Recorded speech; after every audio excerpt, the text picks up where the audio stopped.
우리 돈이 왜 캐피탈이 아니냐면 우리 사실상 여러분들이 갖고 있는 뭐 1,000원짜리나 10,000원짜리나 이 돈 같은 것들은 제가 갖고 있는 현금 같은 거 가지고 뭐 어디 비행기 타고 여행하다가 우리 무인도 같은 데 탁 떨어졌다고 칩시다. 그죠? 근데 어떤 사람은 톱이나 망치 이런 공구 가방을 들고 있었고 나는 현금 다발로만 그냥 100만 원을 갖고 있는 거예요. 그러다가 무인도에 떨어졌어요. 거기서 내가 갖고 있는 이 현금 100만 원은 뭐에 쓰죠?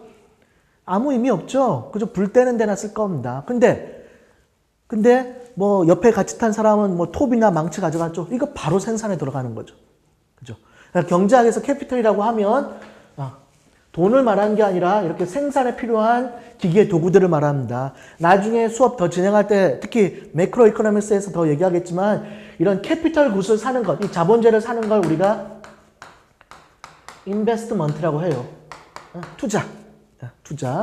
이것도 나중에 계속 얘기가 뒤로 빠질 것 같아서 딱 여기까지만 얘기하겠지만 참고적으로 경제학에서 주식 투자, 부동산 투자는 인베스트먼트라고 하지 않습니다. 우리가 경제학에서 인베스트먼트라고 하면 이런 생산 설비 기계 사는 걸 말하고 주식 투자, 부동산 투자는 우리가 파이낸셜 인베스트먼트라고 해가지고 앞에다가 파이낸셜을 붙여줘요. 그죠? 자, 그러면 이게 왜 생산 요소인지 이 생산 요소는 나중에 우리가 경제 성장하는 데도 도움이 될 겁니다. 자, 우리가 한국 전쟁 이후에 한국을 생각해 보십시오. 한국을 생각해 보면 한국 전쟁 이후에 우리나라 뭐 공장 시설들 이런 거 있습니까? 캐피탈 굿? 다 없죠. 우리나라 자연자원 많아요? 알다시피 없죠. 그러니까 1960년대 우리나라 경제성장 정책이 뭘로 시작하죠? 어떤 상품을 생산하면서 60년대 먹고 살죠? 그쵸? 주요 수출품이 다 뭡니까? 경공업이죠. 섬유공업 이런 것들. 왜? 아니, 한국 전쟁 이후에 우리가 갖고 있는 건 몸뚱이밖에 더 있습니까? 그죠? 그러니까 레이버만 갖고 경제 성장하려고 하니까 60년대 우리나라 경제 성장 속도가 어떻죠? 그러면 매우 느려요. 빠르지 않죠? 우리가 경제 성장을 아주 급속하게 시작했다는 건 언제부터 보죠? 70년대요. 70년대 왜죠? 70년대 값싼 노동력 있었고 그 다음 이제 포항제철이니 그 다음 경부고속도로니 그렇죠. 자본재들이 드러나오기 시작하는 거죠. 공장 설비들. 그렇기 때문에 경제 성장의 속도가 빨라지죠. 그죠? 이 둘이 결합하니까 레이버랑 캐피탈이 결합하니까. 근데 랜드라고 하는 이 자연자원은 어떡하죠, 이거? 뭐 60년대나 지금이나 뭐 70년대나 다 어차피 없는 건 마찬가지인데 이건 어떻게 하면 될까, 이거는? 그렇죠. 수입으로 대체하는 거죠. 그죠? 뭐 돈이 있어야 뭐 이런 자연자원들을 수입하든지 말든지 하겠죠. 우리나라나 일본이나 이렇게 동일한 경제성장 방식을 택하죠.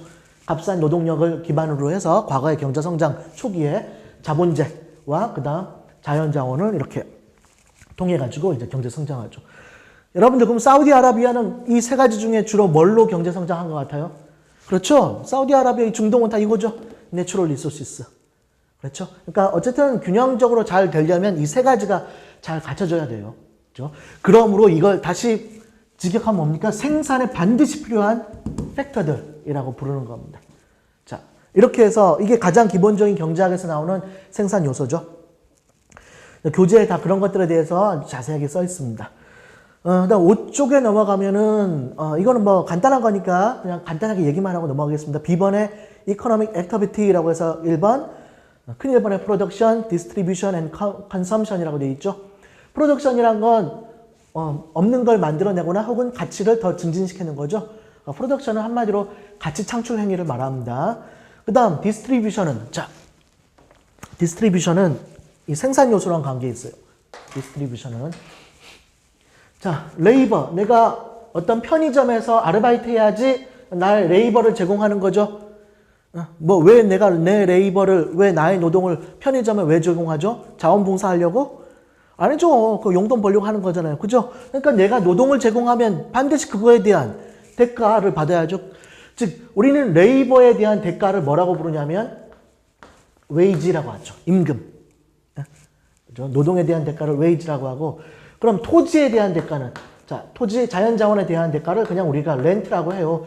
제가 여기 렌트라고 썼다고 해가지고 무슨 뭐 석유나 이런 것도 렌트를 내나요? 그냥 포괄적으로 하는 얘기입니다. 그죠? 이렇게 그냥 경제학에서 이렇게 약속하고 쓰는 거고 캐피털 사용에 대한 대가를 우리가 interest라고 합니다. 이자. 왜냐하면 이런 생산 설비 기계, 우리 현대자동차가 새로운 그 자동차 공장을 또 하나 세운다고 칩시다.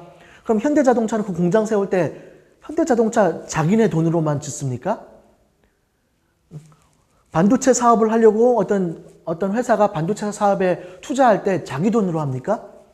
아니죠. 다 어떻게 해요? 거의 대부분은 돈을 빌리죠. 은행에서 빌리건 주식을 발행하건 혹은 채권을 발행하건. 그죠?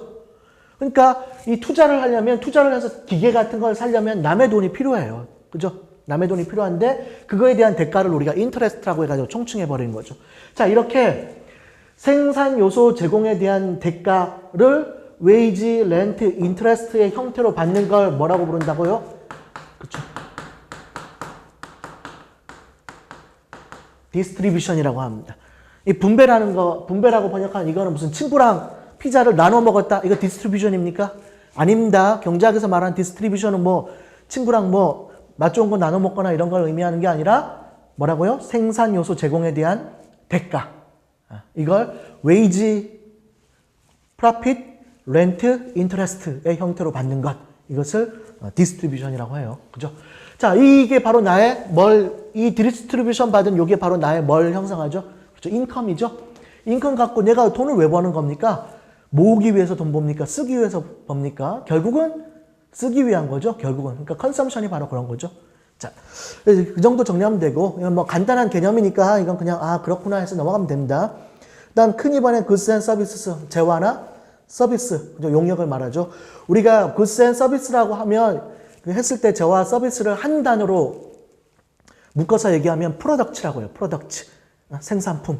그죠? 우리가 제가 이제부터 뭐 프로덕츠, 뭐 생산을 한다라고 했을 때 프로덕츠란 말은 당연히 그 안에 그 물질적 재화뿐만 아니라 뭐까지 포함된, 그죠? 서비스까지 포함된 걸 다 의미합니다.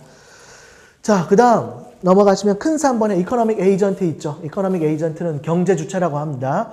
household firm, 그 다음 government, 그리고 foreign country까지 얘기할 수 있죠. 자, household는 뭐 하는 것?